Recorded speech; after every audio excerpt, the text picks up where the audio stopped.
5월 12일 주님의 날 예배를 하나님께 드리겠습니다. 성경 찬송 맨 앞의 새번역 사도신경으로 신앙 고백하겠습니다.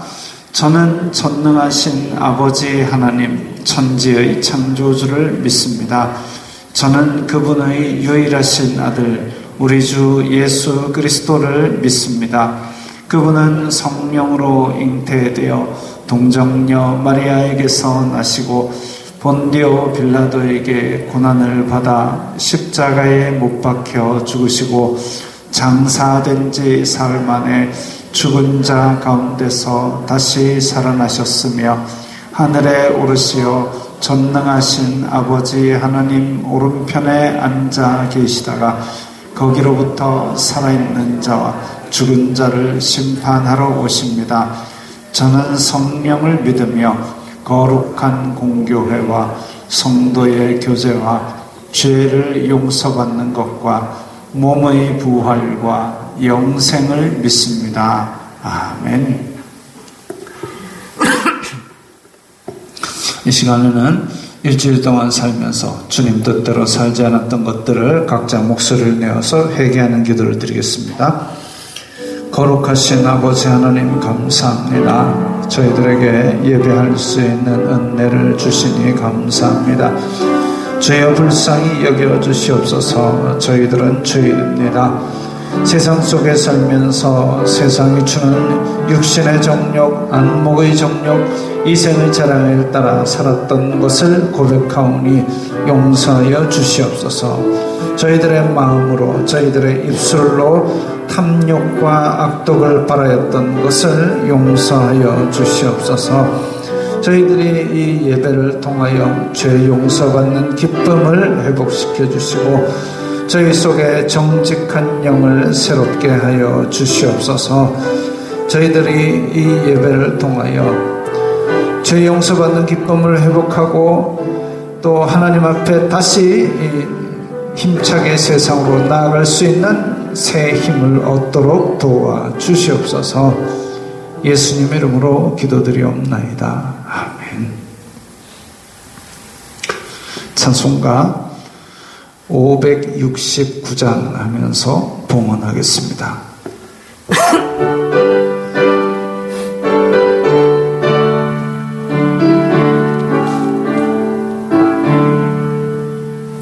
선한 목자 되신 우리 주 항상 인도하시고 푸른 풀밭 좋은 곳에서 우리 먹여주소서.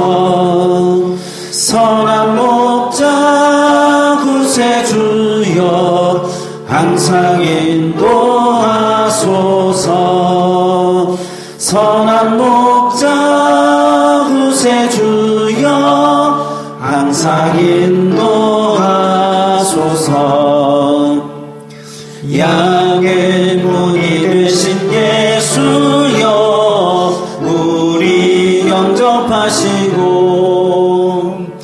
길을 잃은 양의 무리를 항상 인도하소서. 선한 목자 구세주여 기도 들어주소서. 선한 목자 구세주여 기도 들어주소서. 흠이 많고 약한 우리를 용납하여 주시고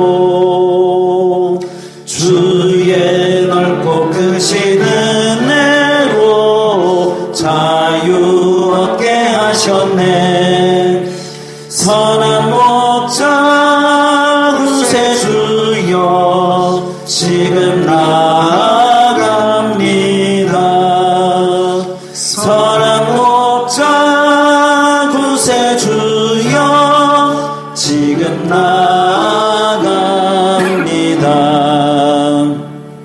일찍 주의 뜻을 따라서 살아가게 하시고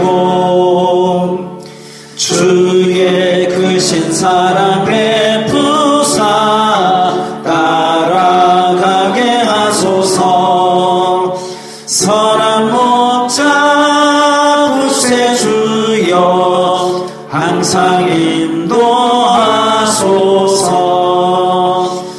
선한 목자 구세주여 항상 인도하소서.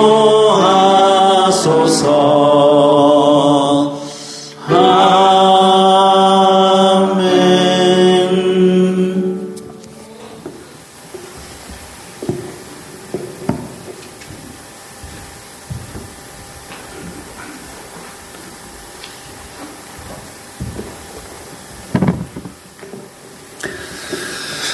거룩하신 아버지 하나님 감사합니다. 저희들에게 일용할 양식을 채워주시니 감사합니다.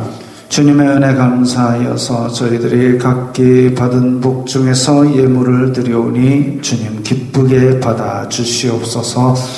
이 예물이 쓰이는 곳마다 하나님 아버지의 영광이 나타나고 예수 그리스도의 사람 살리는 복음이 전파되게 하여 주시옵소서. 저희들 어디로 가든지 주님의 청지기적 사명을 잘 감당하게 하시고 복의 근원이 되어서 나누어 주는 복을 받게 하여 주시옵소서. 물질로도 하나님께 영광 돌림으로 말미암아 주변 사람들이 은혜를 입고 하나님 아버지께 영광 돌리게 하옵소서. 예수님 이름으로 기도드리옵나이다. 아멘.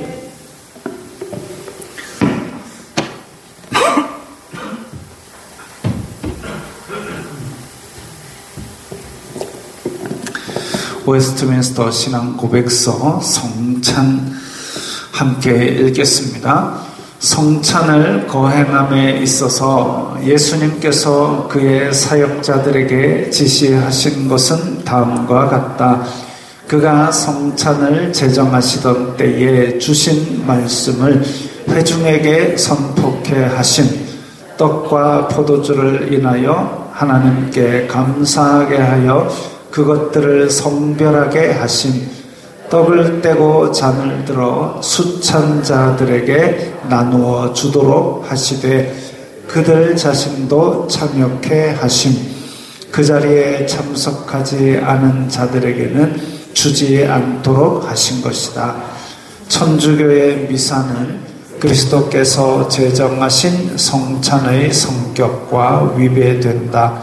사적인 미사, 곧 신부에게서 혹은 다른 사람에게서 그것을 혼자서 받는 것, 일반 신자들에게는 잔을 분배하지 않는 것, 떡과 포도주를 경배하거나 혹은 높이 쳐들어 올리거나 존숭하는 뜻으로 들고 돌아다니거나 또한 참석하지 못한 자에게도 주려고 떡과 포도주를 보관해 두는 것은 합당치 않다. 이런 풍습은 성찬의 본질에도 반대되고 그리스도의 제정 취지와도 맞지 않는다. 아멘. 웨스트민스터 신앙 고백서가 만들어지던 시기에는 그때 당시에 전 유럽이 가톨릭의 아래 있었습니다. 물론 그 교회도 원래는 시작이 예수님께서 세우신 교회로 시작이 되었지만 거기에서 점점 다른 것들을 하니까 그래서 종교개혁이라는 것이 일어났고 그 종교개혁의 열매들이 우리들입니다. 그리고 그때에 뭐가 어떻게 다른지를 설명한 우리의 신앙은 이러하다, 이래서 다르다라는 것을 구별했기 때문에 그게 웨스트민스터 신앙 고백서에 기록이 되었기 때문에 가톨릭에 대해서 다른 이야기를 여기서 설명하고 있는 겁니다. 그래서 특정하게 우리가 누군가를 비방하려는 것이 아니라 원래 성찬의 의미는 예수님께서 제자들에게 이것은 내 몸이니라라고 떡을 나누어 주셨고 또 이것은 내 피니라 하고 새 언약의 잔을 나누어 주신 이게 핵심입니다. 그런데 여기에서 그 자리에 참석하지 않은 자들 챙겨주겠다고 꾹꾹 챙겨가지고 집에 가져가서 야 니도 성찬에 참여해라 이거는 안 된다 이거죠. 그 다음에 일반 신자들에게는 잔을 분배하지 않는 것, 그때 당시에 천주교에서는 어떻게 했느냐 하면은 가운데 줄을 쫙 섰습니다. 그래서 신부가 입에 떡을 넣어줬습니다. 왜? 이걸 떡을 들고 잘못하면 떨어뜨릴까봐. 이 예수님의 몸이다! 그래서 떨어뜨리면 이거 어떻게 할 거냐 이거죠. 잔은 더 심각합니다. 쏟으면 이거 주워 담을 수도 없고, 떡이야 후 불고 먹으면 된다지만, 그러니까 이런 부분 때문에 일반 신자들에게는 잔을 주지 않았던 시기도 있습니다. 근데 떡과 잔을 나누는 것이 성찬인데 그런 것 때문에 잔을 나누지 않는다? 이건 문제가 있다 이거죠.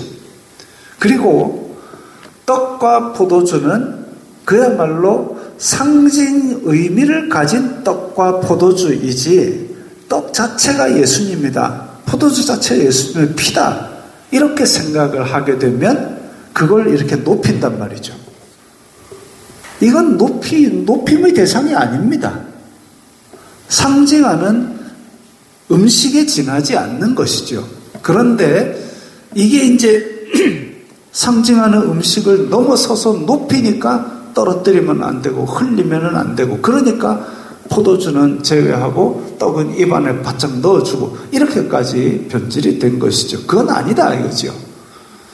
그래서 이것은 성찬의 본질에도 반대되고 그리스도의 재정 취지와도 맞지 않는다. 그러면 우리는 이 재정 취지에 맞는 성찬을 행함이 마땅하고, 현대 교회에서는 세례 받은 성도들만 참여하는 것으로 되어 있습니다. 나이 어린 아이들은 나중에 15세의 입교식 이후에 참여하는 것으로 되어 있습니다. 그래서 그것을 기억하고 성찬의 본질과 재정 취지에 맞는, 그게 싫어서 개혁을 했으면 그 개혁한 대로 우리가 취지에 맞는 의식을 행함이 마땅합니다. 찬송가 559장입니다.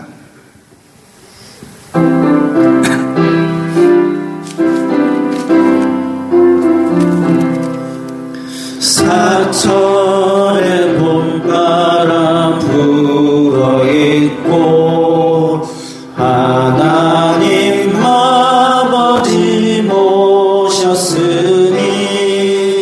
믿음의 반석도 든든하다.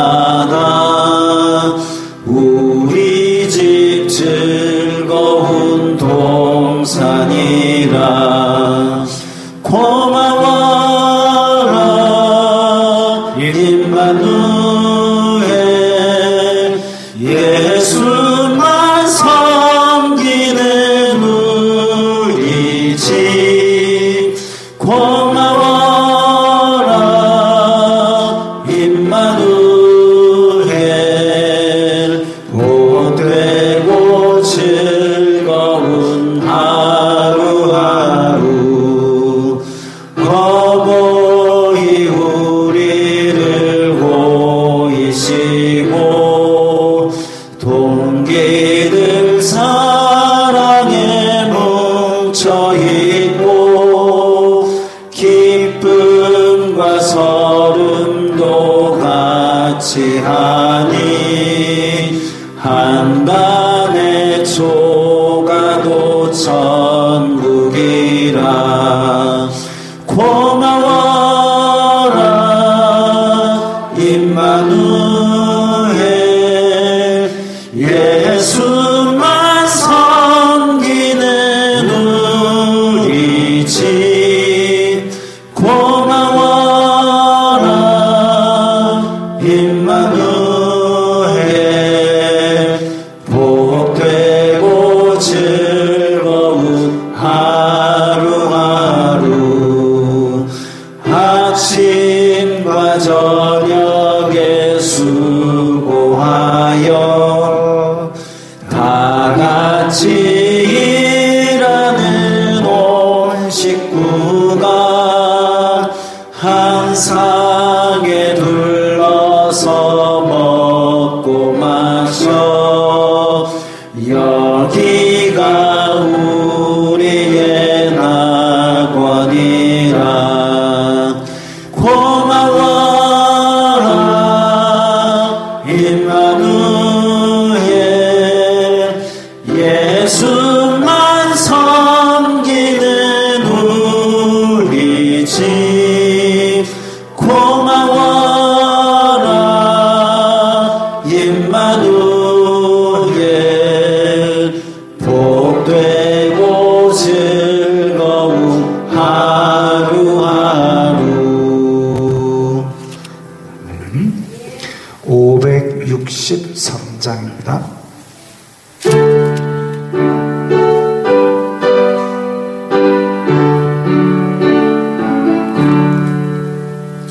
예수 사랑하심은 성경에서 배웠네. 우리들은 약하나 예수 권세만 도다. 날 사랑하심 날 사랑하심 날 사랑하심 성경에 쓰였네. 나를 사랑하시고 나의 죄를 다 씻어 하늘 문을 여시고 들어가게 하시네. 날 사랑하심 날 사랑하심 날 사랑하심 성경에 쓰였네. 내가 연약할수록 더욱 귀히 여기사 높은 보좌 위에서 낮은 나를 보시네. 날 사랑하심 날 사랑하심 날 사랑하심 성경에 쓰였네. 세상 사는 동안에 나와 함께 하시고 세상 떠나가는 날 천국 가게 하소서. 날 사랑하심 날 사랑하심 날 사랑하심 성경에 쓰였네.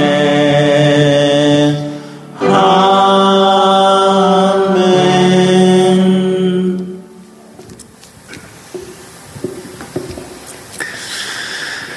거룩하신 하나님 아버지 감사합니다. 주님의 선하심을 찬양합니다. 주님의 인자하심을 찬양합니다. 광대하시고 능력 많으심을 찬양합니다. 성삼위일체 하나님 모든 영광을 받아 주시옵소서. 저희들을 구원하신 은혜를 감사합니다. 예배할 수 있는 은혜를 감사합니다. 저희들이 드리는 예배를 기쁘게 받아 주시옵소서. 아버지, 대한민국과 한국교회를 불쌍히 여겨 주시옵소서. 혼란하고 무질서한데 미혹하는 무리들도 준동하고 있습니다. 영적으로 극도로 혼탁하고 말씀의 기갈이 극심합니다. 하나님을 찾으려고도 하지 않고 바른 길을 가려고도 하지 않습니다. 칼과 기근과 질병의 심판이 언제 닥쳐도 이상하지 않은 환경 속에서 마치 사사시대의 끝처럼 각자 소견에 오른 대로 제 갈 길을 가고 있습니다. 불쌍히 여겨 주시옵소서. 깨어 회개하게 하여 주시옵소서. 아버지, 어린이 주일에 이어 어버이 주일을 맞이합니다. 대한민국이 저출생으로 사회적 위기를 겪고 있습니다.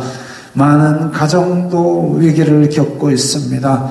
해체의 아픔을 겪고 있습니다. 하나님께서 세우신 가정이라는 제도가 뿌리 깊이 흔들리고 있습니다. 우리의 어린아이들을 돌보아 주시옵소서. 이들을 하나님의 백성으로 책임지고 양육하는 부모가 되게 하여 주시옵소서. 어른을 공경하고 자녀들을 사랑하는 하나님의 공동체 가정을 회복하여 주시옵소서. 아버지, 내리교회 성도들의 가정과 직장을 지켜주시옵소서. 성도들이 가는 곳마다 하나님의 나라가 이루어지게 하여 주시옵소서. 성도들의 손길마다 아버지의 뜻이 이루어지게 하여 주시옵소서. 미혹에 흔들리지 말고, 세상이 주는 시련에 흔들리지 말고, 오직 말씀을 믿는 믿음을 굳게 붙들게 하여 주시옵소서. 예수 그리스도 다시 오심의 소망을 두고 견디고 이기게 하여 주시옵소서. 아버지, 내리교회와 연계된 선교사와 교회들에게도 은혜를 주시옵소서. 지금 동남아에는 무더위가 있고, 또한 두마게티의 청소년들은 한국의 비전 트립 올라를 손꼽아 기다리고 있습니다. 거기에도 특별한 은혜를 내려 주시옵소서. 내리교회에서 이름도 없이 빛도 없이 수고 봉사하는 손길들에게 복을 주시고, 특별히 주일학교 학생들과 교사들에게 은총을 더하여 주시옵소서. 모든 영광 주님 홀로 받아 주시옵소서. 예수님 이름으로 기도드리옵나이다. 아멘.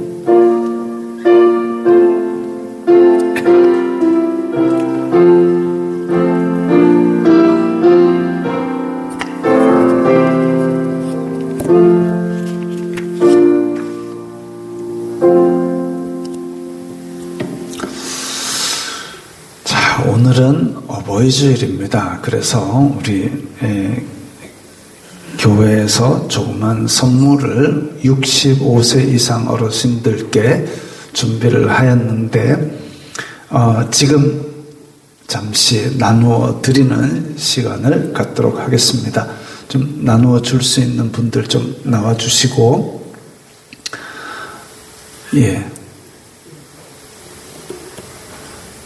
제자리에 앉으셔서 받으시면 됩니다. 그래서 이름표 붙은 대로 그렇게 받으시면 되고요. 뜯어보시지 마십시오. 뜯는 순간 뭐 팍 나오면 깜짝 놀라잖아요. 약소합니다마는 좀 그래도 예배를 통하여 우리가 이런 것들을 기리고 있다라는 것을 생각하면서 준비한 것이니 그냥 마음을 기쁘게 나누어 주시기 바랍니다.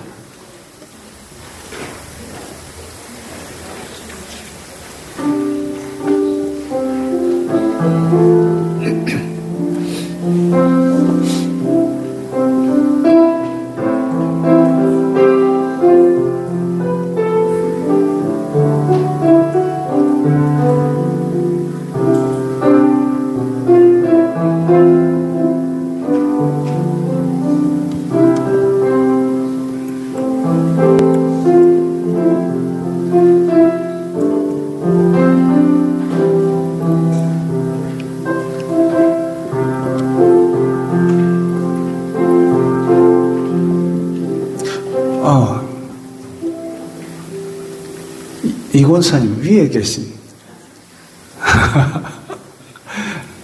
나중에 챙겨놨습니다 지금.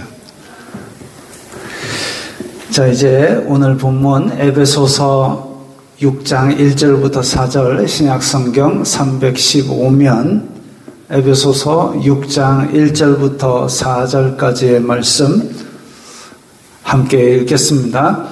자녀들아, 주님 안에서 너희 부모에게 순종하라. 이것이 옳으니라. 내 아버지와 어머니를 공경하라. 이것은 약속이 있는 첫 계명이니 이로써 내가 잘되고 땅에서 장수하리라. 또 아비들아 너희 자녀를 노엽게 하지 말고 오직 주님의 교훈과 훈계로 양육하라. 아멘.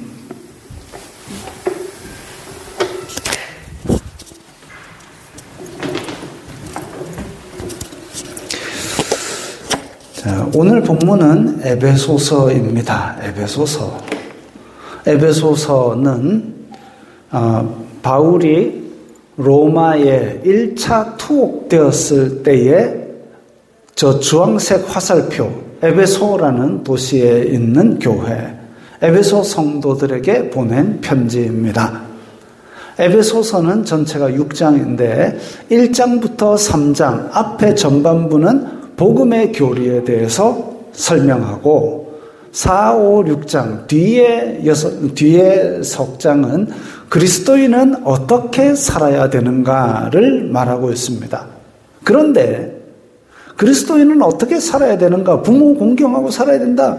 그런 얘기가 저 번성한 도시 에베소에도 그런 얘기가 없었겠습니까? 도덕이 없었겠습니까? 윤리가 없었겠습니까?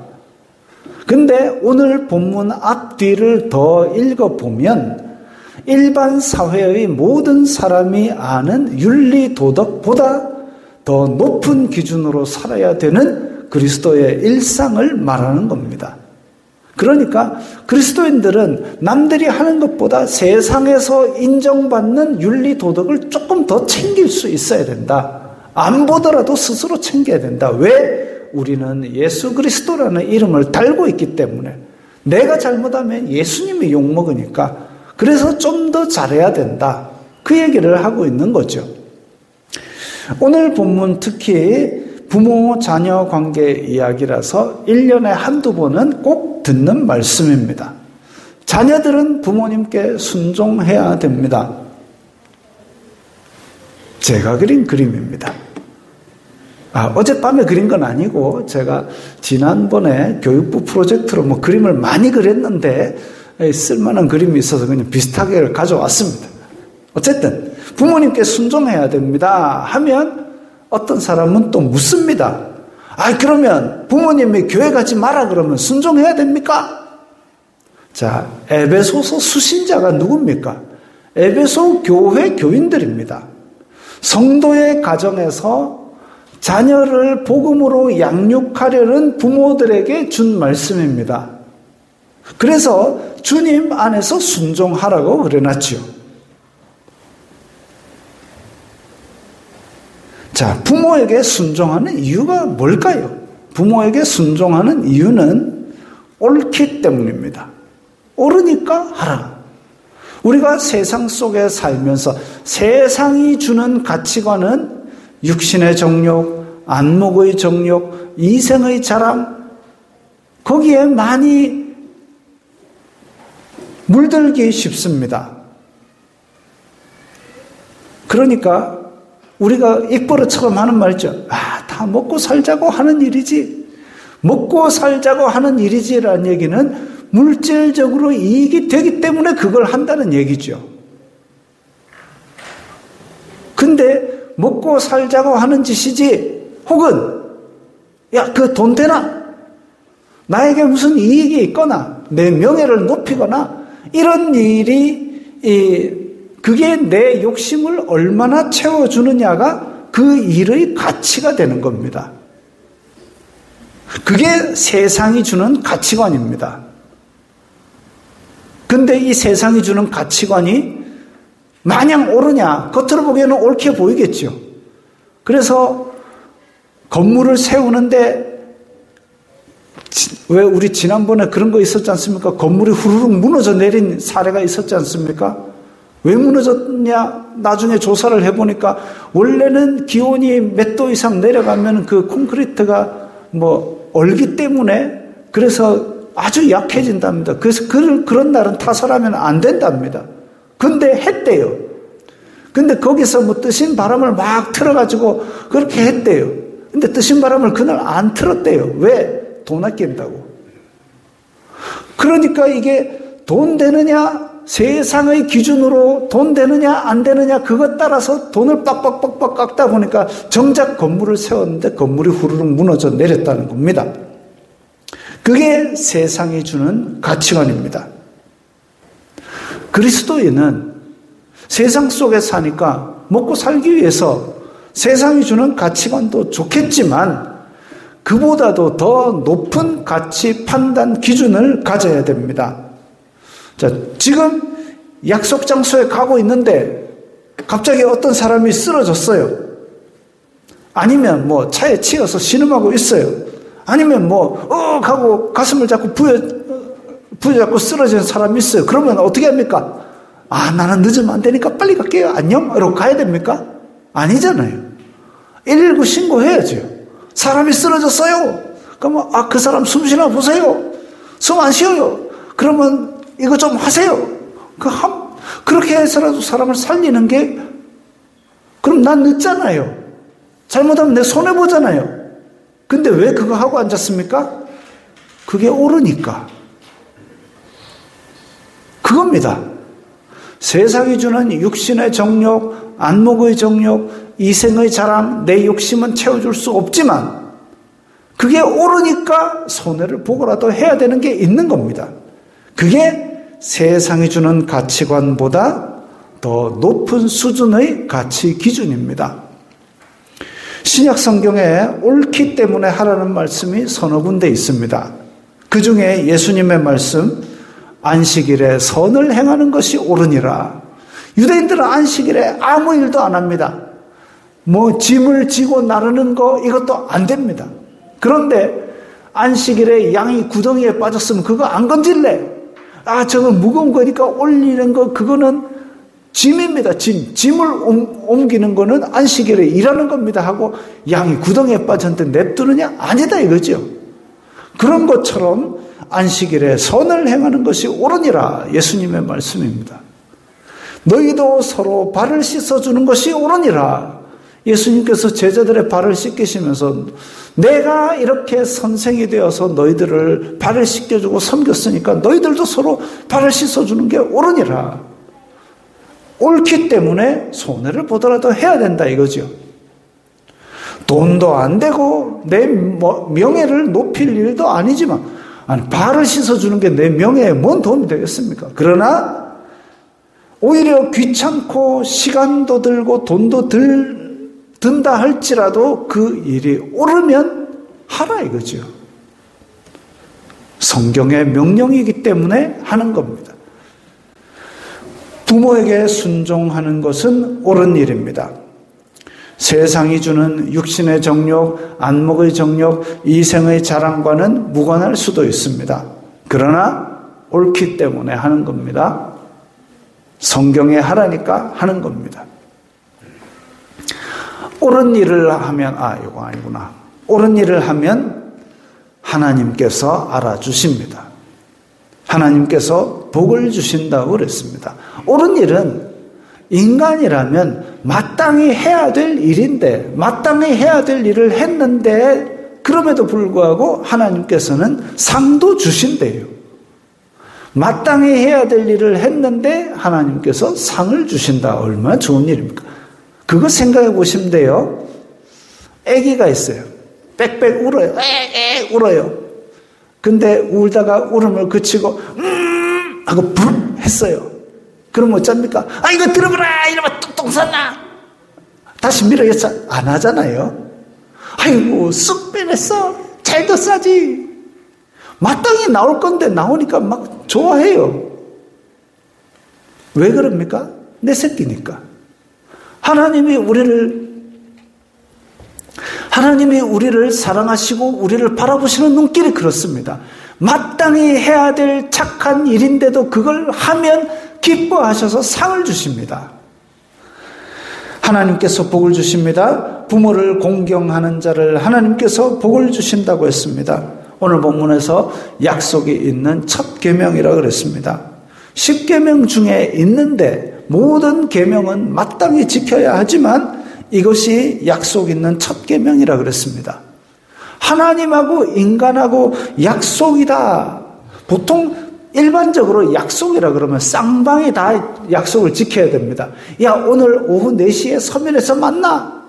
이러면 내만 가는 게 아니라 저쪽에서도 나와야 되지요.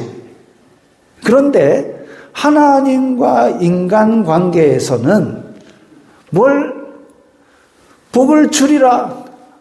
사람이 인간에게 복을 줄 수 사람이 하나님께 복을 줄 수 있습니까? 없습니다. 하나님은 이미 충족하기 때문에 우리가 뭔가 보탤 수 있는 게 아니에요. 줘도 하나님이 주지 사람이 어떻게 주겠습니까? 그러니까 하나님과 인간하고 뭔가 약속을 한다면 하나님이 일방적으로 베풀어 주시는 손해보는 그런 약속인데도 하나님은 그걸 하기를 좋아하십니다. 왜? 사람을 사랑하니까요. 그래서 아브라함 언약도 아브라함 너 나랑 언약을 맺자. 이거 어기면 죽는데 쫙 동물 갈라놓고 그 사이를 지나가면서 내가 너에게 복을 주리라. 너로 인하여 모든 민족이 복을 받으리라. 그 내가 지키게. 일방적으로 베풀어 주시는데 하나님의 목숨 걸고 언약을 하십니다. 또 예수님 언약도 예수님을 믿으면 영원한 생명을 주겠다지요. 너희들 뭘 해라. 뭘 하긴 뭘 합니까? 본성까지 다 타락한 인간이 아무것도 할 수 없어도 믿기만 하면 내가 영생을 주겠다. 그렇게 약속을 하셨습니다. 옳은 일을 하면 약속 있는 첫 계명, 하나님께서 베풀어 주시는 그 계명인데, 그러니까 내 부모에게 순종하라. 그러면 내가 복을 주겠다 약속하셨다는 거죠. 계명을 지키면 옳으니까 당연히 지켜야 되지만 잘 되고 땅에서 장수하는 복을 주리라 하셨습니다. 현대인의 성경에서는 계명대로 사는 사람이 복을 받고 오래 살게 된다. 출처는 모세의 십계명입니다. 출애굽기 20장에 보면 십계명이 있는데 내 부모를 공경하라. 그리하면 내 하나님 여호와가 내게 준 땅에서 내 생명이 길리라. 일단은 장수하고 잘되는 복을 주신다는 겁니다. 모세의 율법에서는 부모가 하나님의 말씀을 들어가며 나가며 앉으나 서나 부지런히 자녀에게 가르치도록 했기 때문에 부모에게 순종한다는 것은 곧 하나님의 율법에 순종하는, 하나님의 법을 따르는 그 믿음을 내가 다음 세대에 이어받는 삶이었습니다. 이게 주님 안에서의 순종의 본뜻입니다. 그러니까 오늘 집에 가셔서 물심부름 시킬 자녀가 있는 집이 별로 없지만, 야! 물 떠온나? 그러면, 아빠, 나도 지금 누워서 쉬고 싶어요. 야! 오늘 안 돼! 나 주님 안에서 부모에게 순종하라, 순종! 그럼, 아이고. 그런 순종도 물론 순종이지요. 그런 순종도 순종인데, 근데 진짜 중요한 것은 내 믿음, 내 속에 들어있는 말씀을 부지런히 자녀에게 가르치는 것, 그것에 대해서 자녀가 순종할 때에 나의 믿음이, 나의 하나님이 이제 이 아이의 믿음이 되고 이 아이의 하나님이 되는 것, 이것에 순종하는 것이 옳다 이겁니다. 오늘 보면 4절에 보면 아비들아 했습니다. 하나님 앞에서 영적인 책임을 지는 사람이 당신은 아버지였기 때문입니다. 유대인의 자녀 교육은 어머니가 주로 하지만 그 영적 책임은 아버지가 하나님 앞에서 집니다. 그래서 자, 여기 유대인들의 기도보가 있는데 위에 머리부터 쓰는 겁니다. 저게. 그래가지고 저 밑에 꼬랑땡이 실이 쫙 풀려 있지요. 실이 풀려가지고 올이 풀려가지고 저렇게 된 게 아니라 저 천의 내 귀에다가 옷술을 저렇게 길게 만드는 게 있습니다. 제가 여러 번 이야기를 했지만 아이가 13살이 되면 아버지가 자 하나님은 한 분이시다 해가지고 매듭 하나 짓고 우리가 10가지 계명을 지켜야 된다. 매듭 10개 짓고 해가지고 뭐 이렇게 줄줄 매는 게 있습니다. 그래가지고 그걸 쭉 메어주고 저거를 저렇게 옷술에 달고 있기 때문에 이 사람들에게는 거의 주민등록증급으로 소중한 자기의 신앙을 물려받은 증표로서 가지고 다닌 겁니다. 그러니까 이스라엘에서 얻어맞고 싶으면 길 가다 저 보이면 주 떼십시오. 그러면 이제 막 그렇습니다. 자, 그렇게 해서 신앙을 물려주는 것도 아버지의 몫이었습니다. 하나님의 율법을 가르치는 것도 아버지의 몫입니다. 그 하나님 앞에서 양육을 책임지기 때문에 아비드라라고 부른 거죠. 그럼 어머니니까 나는 면제네? 아니고 하나님 앞에서 자녀 양육의 책임을 가진 사람들은 자 그래가지고 근데 자 이 신앙을 물려받는 게 성년인데 말이죠. 우리나라는 만 19세가 되면은 만 19세가 되는 해 1월 1일이면 법적인 성년입니다. 근데 자 요거 우리 플레이 좀 해주십시오. 소리가 지금 안 나는데 소리도 올려주시고요. 영상을 준비했는데 너무 느려가지고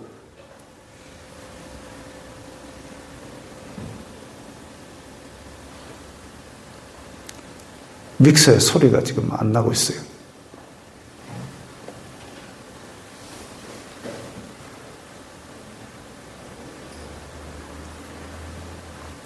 위에 방송실이 참 바쁘겠죠. 고생이 많습니다. 너 왜 이렇게 없어? 다음번에 생각되기다 보니까 와꾸에 1등하는 사람은 어디가? 여기야 서울에 와꾸에서 학점 잘 안 나온 친구들은 어디로 가? 우리 학교는 보통 연세대나 그러더라고. 야, 다른 데는 말이 안 돼. 조기 졸업하는 사람들 있잖아. 영재들. 20살 여기에도? 몇 살? 여기 몇 살이야? 19살까지 갔어? 근데 조기 졸업하면 좋은 점은 뭔데? 조기 졸업했다고 술을 먼저 1년 1초 먹을 수가 없고. 그치. 일단 일찍 들어왔으니까 오래 공부할 수 있다는 안정감. 공부가 오랫동안. 자, 제가 우연히 이걸 보면서 딱 걸린 게 있습니다. 조기 졸업해가지고 저 진행자 입장에서는 조기 졸업하면 술 1년 일찍 먹나? 그거 물어봅니다. 근데 대한민국의 많은 청소년들이 이 법적인 성년을 술, 담배 라이센스로 생각하고 있어요. 어떤 아이들은 술을 딱 받아가 따라 놓았다가 12시 땡 하면 야 성년 그걸 뭘 12시까지 기다립니까? 그러기 전에는 한 방울 도 안 마신 것처럼 그게 인생의 목표이자 신분증인 것처럼 그러고 있습니다. 19세에 유대인들은 만 13세가 되면 하나님 앞에서 영적 책임을 지는 존재가 되었다라는 의미로 성년식을 합니다. 자, 영상을 치워주시고 유대인들은 넘겨주세요. 제가 넘길게요. 요겁니다. 만 13세가 되면 율법책을 펴고 바리새인들하고 토론을 합니다. 내가 하나님 앞에서 내 영적 책임을 스스로 질 나이입니다. 해가지고 저게 유대인들의 성인식입니다. 합신교회에서는 만 15세가 되면 입교식을 합니다. 하나님 앞에서 나는 이제부터 한 명의 어엿한 성도입니다. 영적 책임을 지는 존재입니다. 이런 의미로 합니다. 삶에 대한 태도가 다를 수밖에 없습니다. 만 19세 땡 하니 술 마셔도 된다. 담배 사러 가도 된다. 그게 인생의 목표가 되는 건 아니죠. 자기의 삶의 책임을 지는 게 성인입니다. 근데 그렇게 신앙을 물려주는 아버지 입장에서 그렇게 신앙을 물려줘야 되는 부모가 양육할 때 자녀를 노엽게 하지 말라라고 했습니다. 아이들은 언제 부모에게 화가 날까요? 언제 부모에게 화가 날까요? 제가 지금 아이들에게 물어볼라 하면 이게 이제 가정의 분란의 소지가 될 수 있기 때문에 차마 못 물어보고, 부모가 타당하지 않은 권위를 행사할 때나 합리적이지 않은 요구를 강요할 때 주로 아이들은 화가 납니다. 자녀들은 화가 납니다. 아이들이 부모가 요구하는 일을 하기 싫은데도 그게 타당하고 합리적이면 투덜투덜 하면서 합니다. 이놈아, 학교 가야지. 아직도 안 일어나면 어떡해. 오늘 학교 가기 싫어요. 야, 임마, 그래도 네가 선생인데 학교 가야지. 그럼 투덜투덜 하면서 학교 가야죠. 투덜투덜 한다고 뭐라 하지 마십시오. 왜냐하면 하기는 해야 되겠는데 내가 정서상으로 못 받아들이는 게 있어갖고 그거를 해소하는 수단 중에 하나입니다. 그게 습관이 되면 안 좋겠지만 정말 괴로울 때는 투덜투덜 하면서도 합니다. 왜? 그게 옳기 때문에, 그게 합리적이고 타당하기 때문에 투덜거리면서도 합니다. 근데 타당하지 않은 일을 하면서도 하라면 해! 라고 윽박지르면 할지 안 할지 모르겠지만 화가 나지요. 그게 자녀를 양육할 때 노엽게 하지 말라는 의미입니다. 근데 부모가 양육할 때 그러면 무조건 오냐 해줄래? 이렇게 해야 되느냐? 아니요. 때로는 강압도 필요합니다. 그 다음 영상이 또 있는데요. 또 영상을 틀어야 됩니다.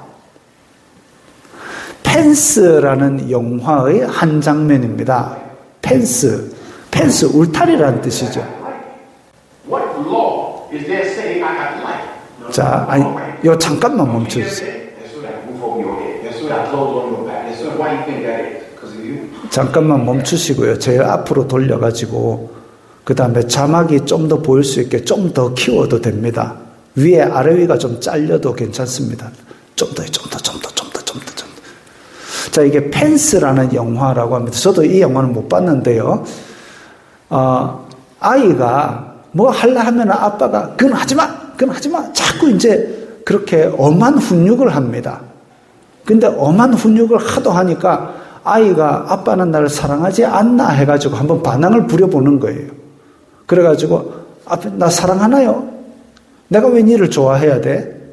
이렇게 하는 장면으로 시작이 됩니다. 한번 보십시오. 왜 저를 싫어하세요? 뭐라고? 내가 널 좋아해야 될 이유라도 있냐? 아니요. 너 밥 먹지? 집도 있지? 옷도 있지? 누구 덕일까? 당연히 내 덕이지. 내가 왜 그렇게 해주냐고? 좋아하는 게 아니라 진이 빠지게 일을 하는 게 내가 너를 좋아해서? 아니야.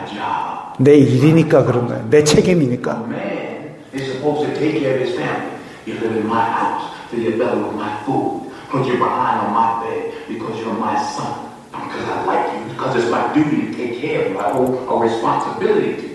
I ain't got to like you. Me and your mama worked that out between us, and liking your black ass wasn't part of the bargain. Now don't you go through life worrying about whether somebody like you or not. You best be making sure they're doing right by you. 아유, 말 되게 매차게 하죠. 자, 때로는 자녀의 욕망을 절제시키는 강압도 필요합니다. 자녀에게 마약을 권하는 부모는 안 계시죠? 계세요? 마약을 하겠다 그러면은 뜯어말릴 겁니다. 강압을 해서라도. 근데 그걸 가지고 아이가 이거 하면 기분 좋아지고 이거 하면 행복해진다는데 왜 아빠 날 못하게 해요? 왜 못하게 할까요? 그거 하면 인생이 거덜나기 때문에 못하게 하는 거죠. 마약이라는 극단적인 예를 들었지만 자녀가 하겠다고 하는 걸 다 내버려 두는 것은 책임지는 양육이 아닙니다. 펜스, 울타리. 자녀가 아직 독립하기 전에는 울타리 안에서 안전하게 바르게 키울 책임이 있기 때문에. 근데 좋아하고 사랑하면 더 좋지요. 저 아버지는 좋아하고 사랑하는 거 없고 내 책임이고 내 일이니까 그걸 한다고 주장하고 있지만, 자 이제 치워주세요. 자, 하겠다는 걸 다 내버려 두는 거는 책임지는 양육이 아닙니다. 2021년에 미국의 31살 아버지가 6살 아이를 죽인 혐의로 법정에 섰습니다. 6살 아들에게 니 너무 뚱뚱해 하고 러닝머신을 달리게 했대요. 근데 과하게 달리게 했다는 사실이 드러났습니다. 부검 결과 아이가 사망하기 몇 시간 전에 심장에 외상성 부상을 입었고 심장과 간의 둔기로 인한 지속적인 타박상, 그로 인한 급성 폐혈증이 사망 원인으로 진단이 됐습니다. 법정에서는 아버지가 아동학대를 지속적으로 했다. 지금 뉴스에 나온 저 영상에 보면 애가 달리다가 아버지가 경사를 높여요. 속도도 빨리 해요. 그러니까 애가 막 6살짜리가 막 달리다가 뒤로 자빠집니다. 그걸 안아가지고 다시 세우는 게 저 장면입니다. 그래갖고 애가 죽었어요. 러닝머신 때문에 죽었는지 아닌지는 모르겠지만 부검을 해보니까 그런 상처들이 있었다 이거죠.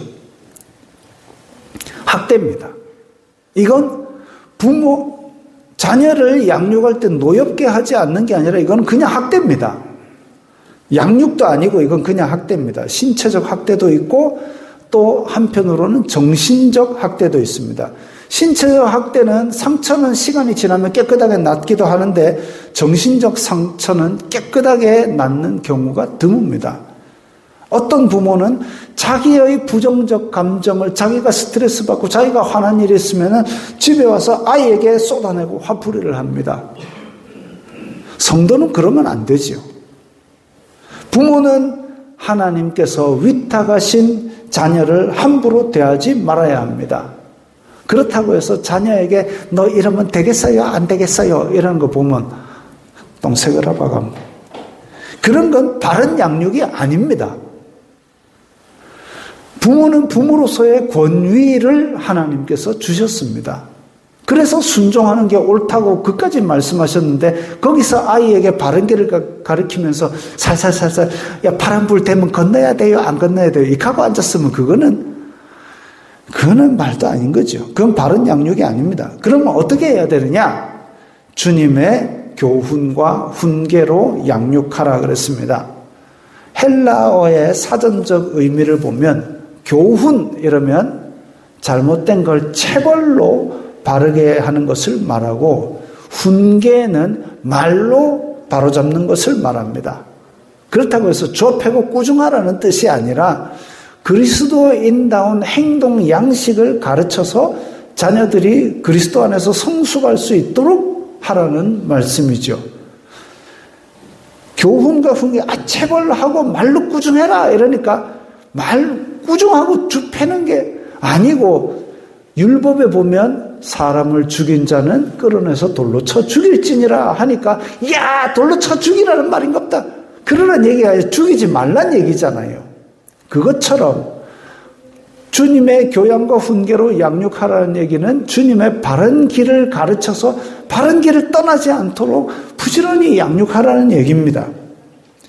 타락 이후 인간의 본성은 악하기 때문에 계속 말씀으로 경계하지 않으면 자연스럽게 악해집니다. 세상 속에서 살아가기 때문에 세상이 주는 육신의 정욕, 안목의 정욕, 이생의 자랑으로 자연스럽게 그 가치관에 사로잡힙니다. 수천 년 전에 씌어진 성경이 고리타분하게 느껴질 수 있겠죠. 그러나 하나님께서 우리를 설득하셔서 의의 길로 생명의 길로 인도하셨듯이 우리도 자녀를 설득하여서 옳은 길에 서고 성경의 가치관으로 살아가도록 믿음을 전수해 주는 것이 바른 양육입니다. 성경이 말하는 부모 자녀 관계는 하나님 앞에서 옳은 일에 대한 책임입니다. 그 책임을 가정 공동체에서 서로 지는 거죠. 가정은 하나님께서 세우신 기관이고 하나님 나라가 먼저 이루어져야 할 곳입니다. 하나님의 의로운 통치가 내리교회 성도들의 가정마다 있기를 바랍니다. 우리 이 말씀 생각하면서 다 함께 결단하는 기도를 드리겠습니다. 약속 있는 첫 계명 부모에게 순종하고 또 자녀들을 노하지 않게 주님의 교양과 훈계로 양육하여서 하나님 나라가 우리 가정에 이루어지게 하옵소서. 다 함께 기도하겠습니다. 거룩하신 아버지 하나님 감사합니다. 저희들에게 주님의 은혜를 주시고 믿음을 주시니 감사합니다. 아버지, 저희들이 믿음의 다음 세대를 바로 세워가게 하여 주시옵소서. 저희들이 옳기 때문에 주님의 계명을 따라 생활하게 하여 주시옵소서. 부모에게 순종하고 자녀들은 부모에게 순종하고 또한 부모는 자녀를 주님의 교양과 훈계로 바르게 양육하여서 믿음의 아름다운 공동체 안에 하나님 나라가 이루어지게 하여 주시옵소서. 우리의 집이 하나님 나라가 되고 우리의 집에서 육신의 정욕, 안목의 정욕, 이생의 자랑보다 더 놀랍고 더 고상한 아버지의 뜻이 이루어지게 하여 주시옵소서. 예수님 이름으로 기도드리옵나이다. 아멘. 주의 빛 가운데 전진해 다 함께 찬양합니다.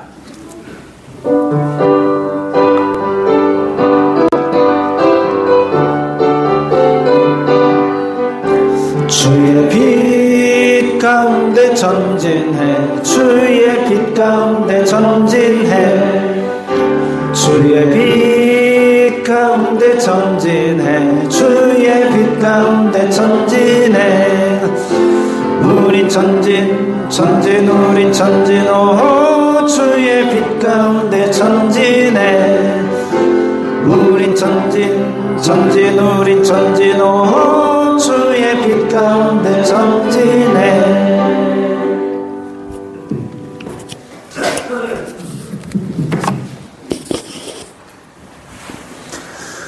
주 예수 그리스도의 은혜와 하나님 아버지의 사랑과 성령 하나님의 교통하심이 너희 무리와 함께 있을지어다. 아멘.